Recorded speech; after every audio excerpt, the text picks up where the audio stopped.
जनाब सदर और असातिज़ा इकराम और मेरे प्यारे भाई और बहन, अस्सलाम वालेकुम। मैं आपके सामने एक तकरीर पेश करना चाहती हूँ। उम्मीद है आप गौर सुनेंगे। यौम आज़ादी हिंदुस्तान का कौमी त्यौहार है। हर साल 15 अगस्त को मनाया जाता है। इसलिए मनाया जाता है कि इस दिन अंग्रेज़ों से आज़ादी मिली।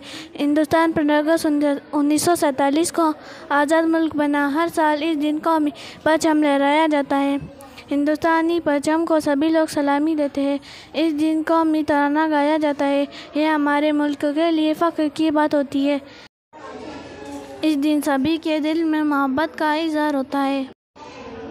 मैं इस शेर के साथ मेरी तकरीर ख़त्म करती हूँ। अपनी हर सांस तेरे नाम करते हैं, अपनी हर सांस तेरे नाम करते हैं। ऐ वतन हम तुझे सलाम करते हैं। जय हिंद, जय भारत, खुदा हाफिज़। माशाअल्लाह, पहले के बता रहे हैं